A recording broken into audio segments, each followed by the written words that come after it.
Hey kids, Mr. Kirchhoff here with part one of a two-part video series we're going to do here on a piece of informational text. Here in part one, we're going to read through a story together and we're going to analyze that text and really figure out what exactly it's saying, because in part two, we're going to be asked some questions that we're going to work through together that we need to write answers to, write extended answers to. So one or two sentences isn't going to do it. So we're going to make sure we really understand the text here in part one. So let's go ahead and look into our story here and see what it's talking about. The title of this story is Snakes and Their Tongues. Mr. Kirchhoff is scared of snakes. He's going to have a bad dream tonight just by looking at this picture. But we're going to get a lot of use out of this text, so let's just work through it. So snakes and their tongues. And in the title I can see snakes and their tongues. I'm guessing that this story is going to be about a snake and its tongue. What beyond that? Let's find out. So paragraph number one. Many folk tales try to explain why a snake has a forked tongue. Some people even think that the forked tongue delivers a snake's poison. Actually, the tongue has a different purpose. The snake uses the tips of its tongue to explore its territory, and with the help of a special sense system, the snake uses information gathered by its tongue to survive. I'm going to go ahead and get my highlighter tool here because I think there's some important pieces of information we need to look at. So the snake uses the tips of its tongue to explore its territory. Okay, so a purpose for the tongue. It's not just out there to creep us out. It has a purpose to explore its territory. And with the special sense system, that seems like a key phrase that we may need to be aware of. Special sense system, the snake uses the information gathered by its tongue to survive. So the snake's tongue is a very important tool. Now, based on the title and the information in this first paragraph, I'm going to make a prediction. I'm going to make a prediction about the main idea. And the main idea, I'm sure as you remember from class, is the main point of the story, what the story is trying to really say, what the author wants us to walk away with, that most important piece of information. And I think it's going to be this. The snake's tongue is an important tool for the snake's survival. Okay, so the snake's tongue is an important tool for the snake's survival. That, I think, is the main idea of what the rest of this passage is going to be about. Let's find out as we read more. Paragraph 2, snake senses. And here we have a subheading. So that's a title within the story, and it's going to talk about, it's helping organize the information. So this section is going to be about snake senses. Humans have 5 basic senses. They are sight, smell, touch, taste, and hearing. Snakes have some of the same senses. For example, snakes have good eyesight. They smell through their tiny nostrils. Their scales are sensitive to touch, but snakes have no ears, so they cannot hear sounds.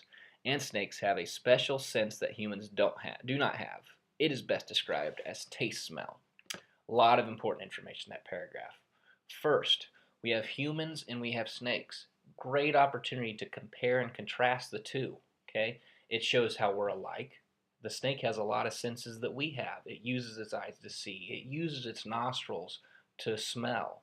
Okay, it doesn't have ears, but it does have a special sense. There's that phrase special sense, and I like how at the end of the paragraph it has in quotes this phrase taste smell. I want us to highlight that because the phrase taste smell, that's how the special sense is described, as a taste smell. Using its tongue, okay, tongue which is typically used for tasting, using its tongue to smell, okay, smell what's going on around him. I think that's an important phrase, a phrase that we may want to use in our writing when we're working on our extended response answers.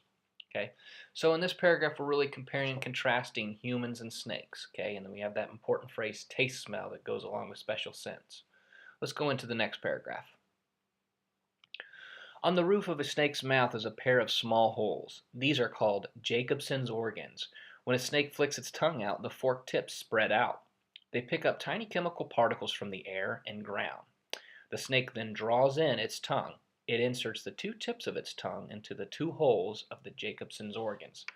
Now in this paragraph, it seems like it's really explaining what the snake does to make this special sense work. All the steps that it has to go through to make sure that it can be able to taste smell.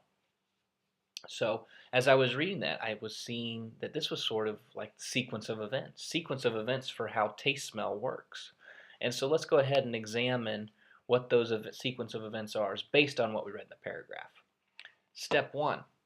First, the snake flicks out its tongue with forked tips spread out. So it flicks out its tongue and it has a forked tongue. So that means it comes out to a point and then it shoots out, has 2 points that shoot out. Okay. For the rest of the video, this is Mr. Kirchhoff's snake tongue. Okay. Get it wiggling right there. Step 2. Next, the snake can pick up the tiny particles from the air and ground. So these are these tiny particles that the snake are picking up on, that is letting it use its taste smell. So it's using its snake tongue and it's picking up those tiny particles. Step 3. Then it will bring its tongue back into its mouth. Step 4. Finally, it inserts the tips, so the tips of the forked tongue, it inserts the tips in 2 holes of the Jacobson's organ. This tells the snake what is going on around it. So the taste smell, once it brings in those tips and it goes into the Jacobson's organ, this tells the snake what is going on around it, what's going on in its environment.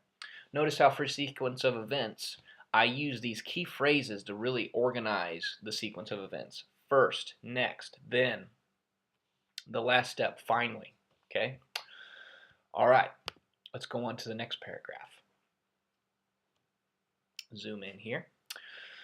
Through taste smell, the Jacobson's organs identify the chemical particles. Do the particles belong to friend, foe, or prey? If friend, the snake may decide to stick around. If foe, it might slither away and hide. If prey, the snake can track it by following the chemical trails. These trails are very faint. Not even a bloodhound can follow them.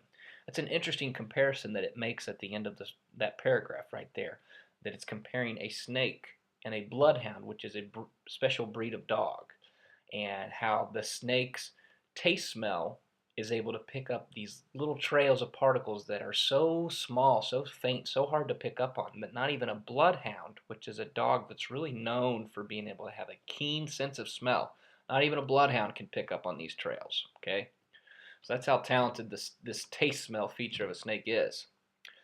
Also, it talks about Jacobson's organs, which it mentioned a little bit in the earlier paragraph.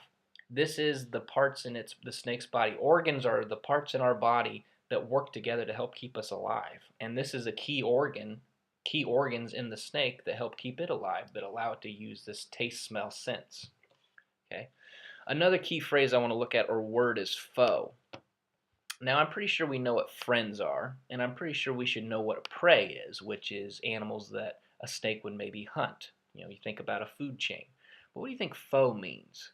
Let's use the context clues to see if we can figure that out. So, if friend, the snake may decide to stick around. If foe, there's our word there, if foe, it might slither away and hide. What would it mean? How would we describe something that a snake would maybe need to slither away from and hide from? I will think it's probably an enemy or a predator. And that's exactly what foe means. It's talking about an enemy or a predator. So we use the context clues, words like slither away and hide, and we use the opposite example, friend is going to stick around, to figure out what foe means. Something else that I picked up from this paragraph, cause and effect examples. Let's look at some of those. Cause and effect. So remember, when we're dealing with a cause and effect relationship, we're explaining why something happened, which is the cause, and what happened, which is the effect. Here's a couple examples that I found, maybe some examples that we'll want to use in our writing later.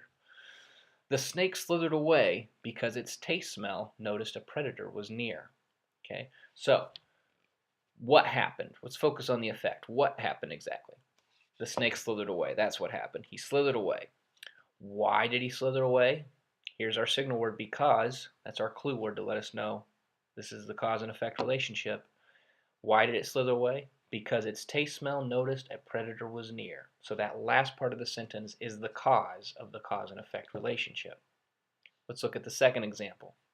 The snake's taste smell sense told it that a mouse was near, so it decided to go after it. So this cause and effect relationship is going the other way.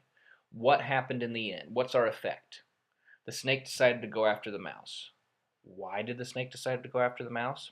That's right, here's our cause. The snake went after the mouse because its taste smell sense told it that a mouse was near. Cause and effect. Okay, so remember, the cause explains why something happens, and the effect is what happens in the end. Okay, Moving on to the next page here. We have another subheading here. Two are better than one. So the first page talked about snake senses. This one, we have a new subheading. Two are better than one. Let's find out exactly what they're talking about.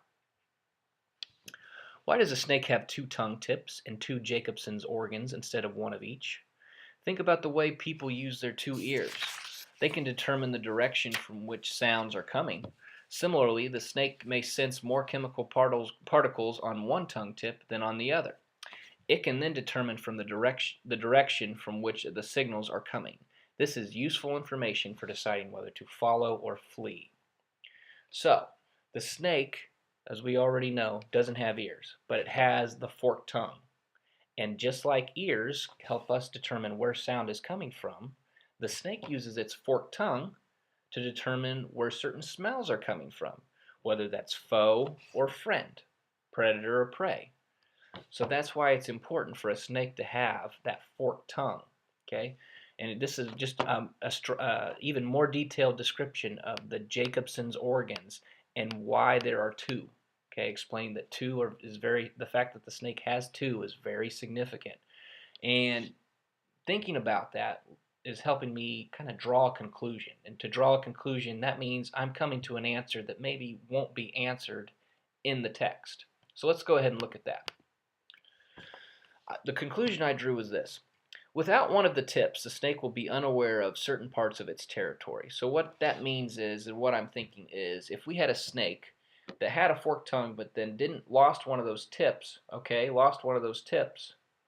and just had the one part of the forked tongue, then it would struggle to understand what's going on in its environment. It would struggle to determine maybe a predator is near, or maybe there's some food over here I can get.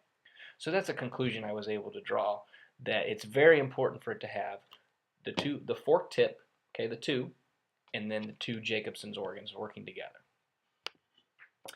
And our last paragraph, Jacobson's organs are found in other animals too. They are present in lizards, amphibians, crocodiles, and all land mammals except bats and primates. But only animals with forked tongues, all snakes and some lizards, can track prey using this amazing sense. So this really, demonstrates why the snake is so special, and some lizards how. A lot of animals have this organ, but only the snake can use it with its taste smell special sense to really track down prey or figure out where predators are. So I think that's really important, showing, just signifying how important this special sense is. And if I had to guess, I'd say the questions that will be asked will have to do with this special sense. So it's very important that we understand that the taste smell sense of the snake is critical for helping it determine where food is, helping it survive, keeping it away from predators, and just helping it understand the lay of the land and what's going on around it. So make sure, so that's the end of this passage here, the end of this part 1 of this video series. Nice job. So what I want you to do now is move on to part 2. So right here below, and you'll find me at the smartboard, and we're going to work through the extended response questions together. And that's going to give you a better idea for you to handle your own piece of informational text that you'll work on later in the bundle, where you'll be responsible for reading and then answering extended response questions. All right, keep moving through the bundle, guys. Great job.